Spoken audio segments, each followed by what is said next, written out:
agar kita bisa mengambil faedahnya, agar kita bisa merenung dan berfikir untuk mengambil faedah dari kisah-kisah tersebut. Allah berfirman, faqsusil qasasa la'allahum yatafakkarun. Bacakanlah kisah-kisah semoga mereka berfikir. Ya, ini dalil bahwasanya kisah itu dalam Al-Quran berkaitan dengan perenungan, dengan pemikiran. Kita disuruh berfikir tatkala kita membaca kisah-kisah tersebut, karena akan banyak faedah yang bisa Allah sampaikan kepada kita. Kemudian juga dalam ayat yang lain Allah Subhanahu wa taala berfirman, laqad kana fi qasasihim ibratul liulil albab ma kana haditsan yuftara. Sungguh pada kisah-kisah mereka ada pelajaran bagi orang-orang yang cerdas, ya. Sekali lagi kisah-kisah ini ada pelajaran bagi orang yang cerdas. Kemudian kata Allah Subhanahu wa taala, ma kana haditsan yuftara. Sungguhnya kisah-kisah tersebut bukanlah kisah-kisah yang fiktif, tetapi kisah-kisah yang benar-benar nyata dan pernah terjadi. Dan semua kisah dalam Al-Quran adalah pernah terjadi. Dan saya tidak bosan-bosan untuk mengingatkan penyimpangannya, ya, ulil absar, ya, yang menyatakan bahwasanya kisah-kisah dalam Al-Quran itu tidak harus terjadi, ya. Bahkan dia meragukan, ya, apa yang disebutkan oleh Allah dalam kisah-kisah tersebut. Ya, saya nukilkan sebagian perkataan dia, ya, dalam makalah yang dia tulis, dalam buku yang dia tulis, yang judulnya menyegarkan Islam kembali. Jadi Islam sekarang kurang segar, dia ingin segarkan, ya. Bagaimana cara menyegarkannya? Di antaranya dengan mengingkari keotentikan atau kebenaran kisah-kisah dalam Al-Quran. Apa kata dia? Quran tidak terlalu peduli dengan faktualitas cerita-cerita itu. Yang penting adalah moral atau pesan yang hendak dihantarkan melalui kisah tersebut. Jadi menurut logika dia, ya, untuk menyampaikan moral kepada umat manusia, maka Allah perlu membuat sebuah cerita, ya, semacam dongeng, perlu buat cerita supaya umat manusia itu bermoral. Sama seperti seorang ibu yang hendak menanamkan misalnya kecerdasan pada anaknya. Maka sang ibu membuat dongeng tentang cerita kancil dan buaya misalnya. Padahal kancil dan buaya misalnya kisah tersebut tentunya tidak pernah terjadi, tetapi dibuat kisah tersebut untuk menanamkan kejujurankah atau untuk menanamkan kecerdasan, ya, atau kecerdikan dan yang lainnya. Jadi intinya untuk menanamkan moral saja. Dia berkata lagi, menurut saya penggambaran tentang Tuhan dalam Quran itu jujur saja, ya, harus diakui masih dipengaruhi perspektif agama Yahudi. Jadi dia tidak terima penggambaran Tuhan dalam Al-Quran, kata dia ini Tuhannya seperti model Tuhannya orang Yahudi. Kenapa? Karena dia sebutkan, ya, dia jelaskan. Maksud saya begini, kalau kita telaah kisah-kisah dalam Al-Quran, ada pola demikian. Nabi datang berdakwah, lalu masyarakat menolak bahkan memusuhi. Ujung ceritanya Tuhan marah, mengirim azab. Azab yang buat saya paling mengerikan adalah banjir Nuh. Azab ini secara nurani dan akal sehat sangat mengganggu. Jadi azab ini mengganggu akal sehatnya siapa? Ulul absar. Apakah benar hanya karena menolak dakwah Nabi Nuh, Tuhan marah besar dan mengirim banjir yang melanda seluruh bumi, semua orang tewas kecuali orang beriman yang tinggal di perahu? Ya. Jadi dia sebutkan lagi, memberi kesan seolah-olah dia Al-Quran memberikan restu atas konsep Tuhan pendendam. Dia mensifati Tuhan yang seperti namanya Tuhan apa? Pendendam. Ini buat saya agak mengganggu. Dan lihatlah konsep ketuhanan yang berbau Yahudi. Katanya Tuhan yang berbau apa? Yahudi.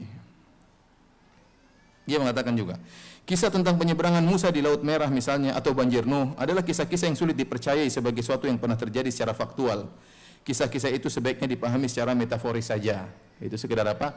Lambang seperti ini dalam bukunya menyegarkan kembali pemikiran apa? Islam. Beginikah Islam caranya disegarkan? Dengan menolak, ya, kisah-kisah dalam Al-Quran. Dia juga mempunyai tulisan yang judulnya Al-Quran dan Spider-Man, ya. Al-Quran dan Spider-Man. Ya, jadi demikianlah, ya, orang-orang liberal bahaya, ya, karena keliaran pemikiran mereka sampai mereka berani menolak kisah-kisah dalam Al-Quran. Kenapa? Karena kisah-kisah dalam Al-Quran benar-benar mengusik keyakinan orang-orang liberal. Apa keyakinan orang liberal? Keyakinan orang liberal, semua agama masuk surga. Semua agama masuk surga. Dan ada namanya kebebasan beragama. Lantas Nabi Nuh datang berdakwah, ya.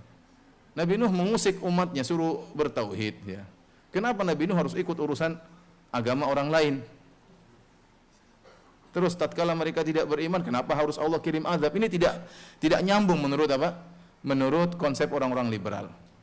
Yang lebih tidak nyambung lagi, coba antum bayangkan Nabi Sulaiman alaihissalam. Nabi Sulaiman alaihissalam punya kerajaan di Palestina. Kemudian ada Ratu Balkis di Sabah, kan jauh Palestina dengan Sabah. Tahu-tahu burung hut-hut lapor katanya Ratu Balkis nyembah matahari. Sulaiman marah atau tidak? Marah, ya. Kemudian ngirim surat, ya. Allah ta'alu alayya wa'tuni muslimin, jangan sombong dia kepadaku, datanglah dalam kondisi menyerahkan diri. Kirim surat kepada Ratu Balkis. Menurut konsep orang liberal, ngapain Sulaiman ikut campur Ratu Balkis? Ratu Balkis urusannya di Sabah, ngapain Sulaiman ikut campur urusannya siapa? Ratu Balkis, orang hidup sudah tentram. Kenapa maksa-maksa agama? Kenapa maksa-maksa agama? Jadi kisah-kisah yang datang dalam Al-Quran, Allah kirim Nabi Musa alaihissalam, Allah utus Nabi Nuh alaihissalam, ini semua tidak sejalan dengan konsep orang-orang liberal. Sehingga dengan terpaksa mereka menyatakan kisah-kisah tersebut tidak ada yang, kisah-kisah tersebut tidak asli, tapi hanya apa? Fiktif, dan ini sangat berbahaya. Berarti selama ini 14 abad kita ini dibohongin oleh Allah Subhanahu wa taala. Karena dalam Al-Quran sama sekali Allah tidak mengatakan sesungguhnya kisah-kisah tersebut hanyalah dongeng. Tidak ada. Allah membawakan sebagai kisah yang nyata. Allah mengatakan laqad kana fi qasasihim ibratun lil albab ma kana haditsan yuftara. Sungguh pada kisah-kisah tersebut ada pelajaran bagi orang yang cerdas. Ini bukan kisah yang muftara, bukan kisah yang buat-buatan, bukan kisah yang fiktif, ya. Dan perkataan dia ini persis seperti perkataan orang-orang kafir, di mana Allah Subhanahu wa taala mengabadikan perkataan mereka dalam Al-Qur'an, di antaranya yaqulul ladzina kafaru in hadza illa asatirul awwalin.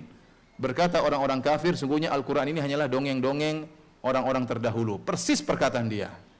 Dongeng-dongeng orang-orang terdahulu. Sama seperti perkataan orang-orang kafir di zaman Nabi sallallahu alaihi wasallam.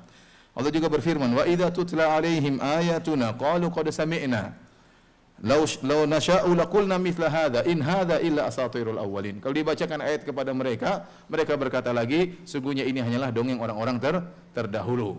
Dalam ayat yang lain, wa idza qila lahum madza anzala rabbukum, jika ditanya kepada mereka apa yang diturunkan dari Rabb kalian kepada kalian, qalu asatirul awwalin, kata mereka dongeng-dongeng orang-orang terdahulu. Laqad wa'idna nahnu wa abauna hadza min qablu in hadza illa asatirul awwalin. Kata mereka inilah dongeng-dongeng orang-orang terdahulu. Jadi persis perkataan mereka. Ya akhi, saya tidak ridho, seorang tidak ridho dikatakan tukang dongeng. Bagaimana Allah kemudian dikatakan apa? Punya dongeng-dongeng banyak dalam Al-Qur'an. Bahkan dalam Al-Qur'an itu banyak sekali kisah. Banyak sekali kisah itu tidak? Banyak kisah Nabi Adam, kisah Nabi Musa. Dia tidak percaya akal sehatnya. Kok Nabi Musa membelah laut terbelah? Katanya tidak bisa diterima dengan apa akal sehat. Ini memang tidak bisa diterima dengan akal sehat, itu mukjizat namanya. Ya. Kalau semua mukjizat harus ikut akalmu, ya susah kalau begitu caranya. Ya. Kemudian dia bilang tidak terima dengan akal sehat karena memang itu mukjizat. Ya. Fir'aun saja sebelum meninggal beriman dengan mukjizat Nabi Musa. Ya. Ini dia tidak beriman sampai sekarang. Ya.